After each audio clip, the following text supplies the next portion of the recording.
人呢？赶紧把卡送过来。好好好。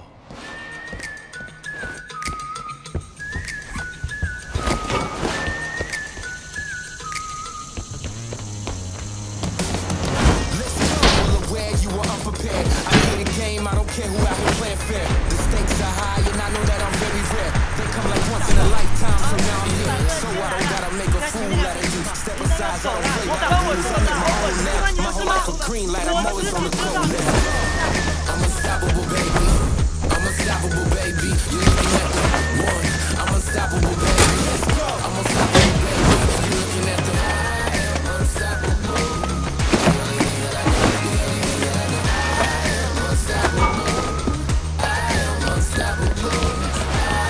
Unstoppable.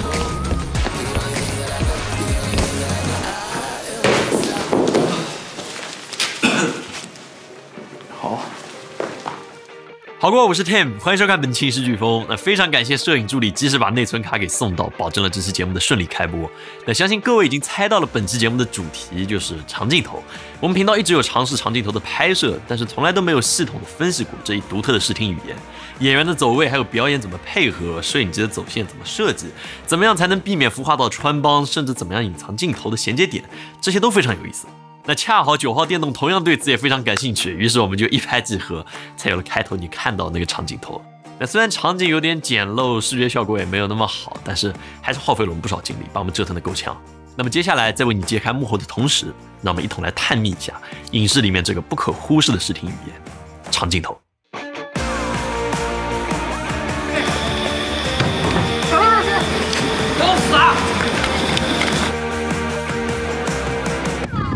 我觉得这个非常棒，我靠！所谓长镜头，就是在一段相对长的时间内连续拍摄一个场景或是一场戏形成的完整镜头段落。那在电影史发展的早期，受限于摄影机器材的笨重，摄影机不得不固定在一个地方来进行拍摄，所以所有人几乎是一边倒的推崇和习惯于用蒙太奇来表达和创作这些电影。 那直到50年代理论家Andrew Bazin， 这是非常有名的一个影评家，学过影史的朋友应该都知道他。他把长镜头作为一个独特的美学追求啊，说这玩意又有美感，然后又有真实感，非常棒。并且在夸赞了公民凯恩的经典长镜头段落以后，当时就掀起了一个风潮，电影行业也开始慢慢意识到长镜头的独特魅力和它所承载的纪实性，还有它的美感。 而影史第一部一镜到底概念的电影，也就是希区柯克大师真正的大佬，他的作品《夺魂索》的诞生，它意味着长镜头得到了一个长足的发展。那到近代，像近几年1917《人类之子》《鸟人》等等电影，它更是极大的展现了长镜头的魅力。那从拍摄手法的多样化到后期特效的革新等等方面，都使得这一视听语言有了一个飞跃性的进步。 那然而，长镜头它除了长，还是可以根据表现形式分出很多类型的，它不是只有一种。我们通常可以把长镜头分为固定长镜头、景深长镜头，还有运动长镜头。那固定长镜头非常好理解，就像我现在开始不切画面，就要你这样盯着我，这就是固定长镜头啊。所以如果长时间都没能够刺激到观众的表演的话，那你就会觉得非常无聊，你就会关闭这个视频。所以现在为了避免你退出这个节目，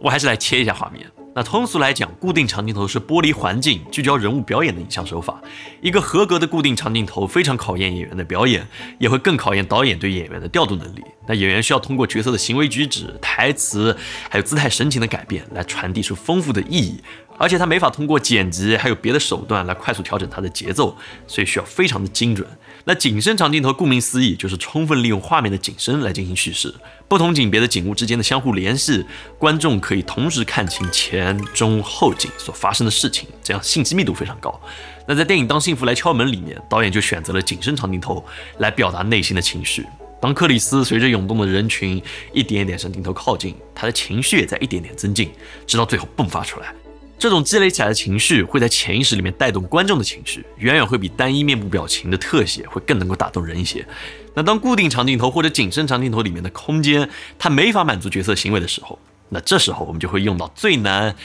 也是最有意思的运动长镜头。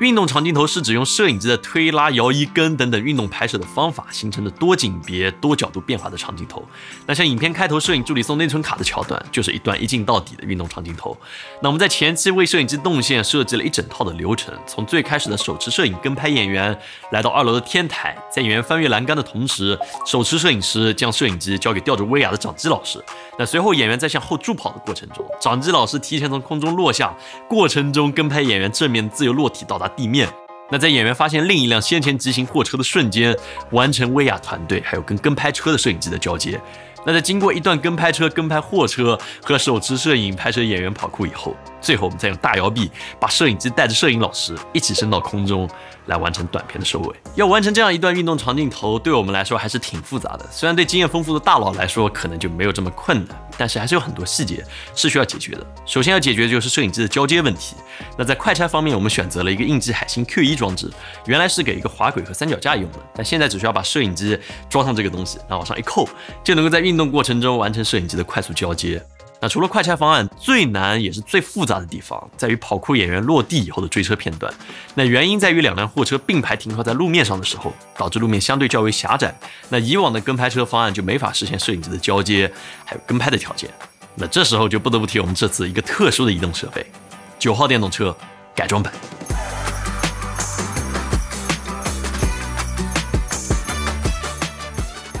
我们首先在9号电动车前面搭载了 MoMax 铝制延长管，随后延长管上安装了 Toyota 铁头9头蛇这个 Hydra Arm 减震弹簧臂。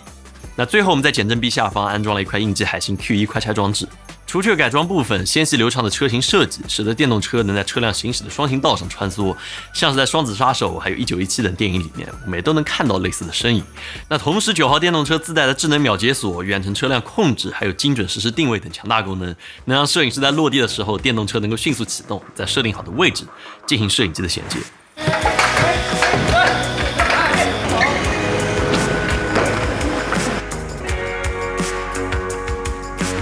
握紧，好，收工。其实我们短片相较电影，无论是人员调度还是拍摄规格，都要简单很多。像在电影1917影片里面的高潮片段 ，Alexa Mini L5 电影机最开始是架设在一座50英寸的电动伸缩炮上面，跟随斯科菲尔德在战壕中穿梭。那在人物冲出战壕被炮弹惊吓住的一瞬间，掌机手完成了连同摄影机还有 Stable Eye 稳定器一同拆下的动作，并且手持跟随斯科菲尔德开始向前奔跑。那当掌机人员手持摄影机来到第2台移动20英寸的这电动伸缩炮的位置的时候，只需要把摄影机和稳定器架设到伸缩炮的延长杆的凹槽里面，就可以跟随斯科菲尔德完成最后的冲锋。那这时候一定有朋友会问了，那交接完这掌机人员不就会穿帮了吗？那你错了，心机满满的导演早就在开机之前让掌机还有移动组他们都穿上了士兵服，等到交接完成之后，他们就直接混进军营，跟着其他士兵一同冲锋。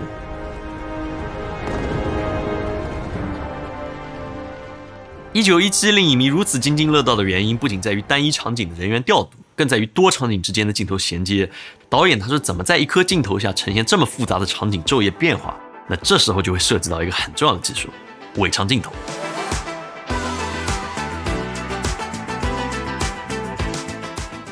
那通俗来讲，伪长镜头就是通过巧妙的转场效果，把2段或者多段拍摄素材衔接成一段长镜头的影像手法。那其实早在希区柯克大师的电影《夺魂索》里面就已经出现了这个雏形，他用黑色外套做转场的这个伪长镜头。那虽然这个技巧在现在看来当然很粗糙，但在当时足以令人兴奋的捶胸顿足。那为了方便你来理解伪长镜头，于是我们自制拍摄了一段伪长镜头的情节。如果你发现了剪辑点，也欢迎你在弹幕上发出来告诉我们，说明我们做的还不够。但没有关系，我们先来看一看我们做的短片《疯狂的纸团》。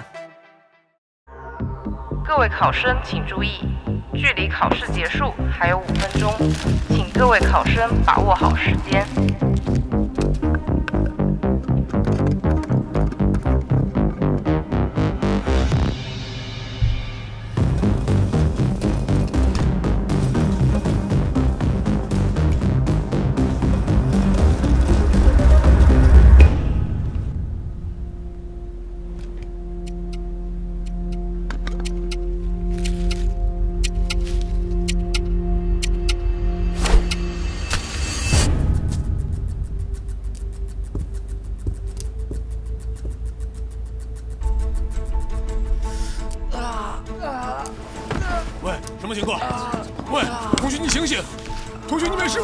喂，同学，考试继续，不要交头接耳啊！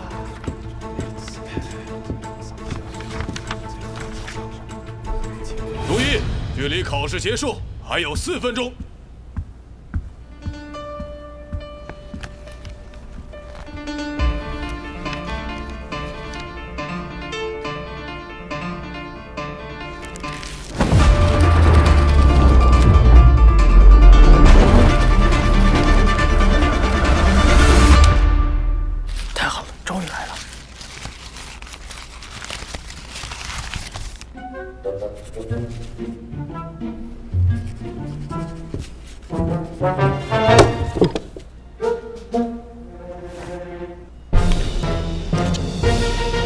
考试结束，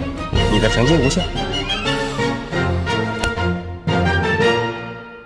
那相信看完短片的各位应该能够看出，我们分别运用了动态模糊转场还有前景遮挡转场这2种最为常用的转场效果来衔接这个短片。那一个是在考生向空中丢出纸团的一瞬间，通过镜头快速运动产生的动态模糊来衔接这2个画面，避免了地面上轨道的穿帮。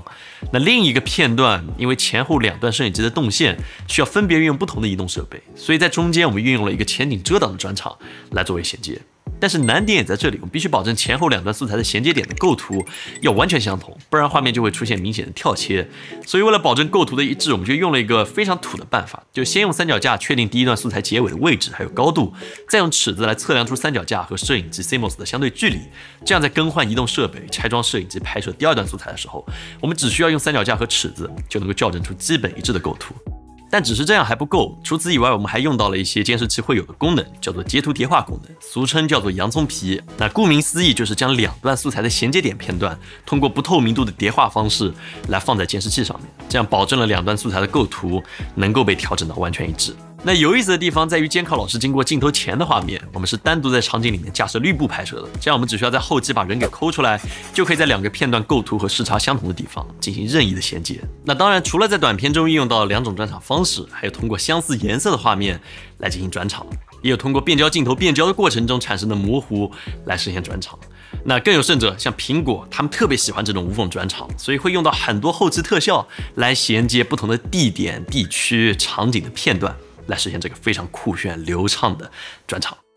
实现无缝转场的方式真的有很多，但它最终的目的还是为了形成长镜头这一视听语言，来把故事给讲好。当今越来越快的观影节奏之下，单一镜头的时长其实一直在缩减。那受限于长镜头复杂的走位、还有调度、还有时间本身的限制，敢于拍摄长镜头的团队在一定程度上是越来越少的。但是我觉得这并不意味着我们可以忽视长镜头的功能和它的魅力，它真的很特殊。 所以，如果你看完这期节目，大致了解了长镜头的原理，还有拍摄手法，我会非常好奇你的作品里面会怎么来用这个手法，也欢迎来告诉我们你以前做过的或者将来会做的长镜头片子，我也很好奇的。那最后再次感谢9号真智能电动车 IMAX 110P 给予本期节目的大力支持。9号智能电动车机械师 IMAX 标致国标电动自行车正式迈入 TCS 时代，除了硬朗机能风、酷炫外观，还有超强的续航功能，还有基于 GPS 加上北斗加上基站3重防盗定位。 多重传感器设计能够时刻感知车辆的状态，所以如果各位有兴趣的话，也可以去看一看。那么这就是本期节目的全部内容。如果各位喜欢的话，也请务必点赞、投币、3连转发，这会对我们有非常大的帮助。那么我们下次再见。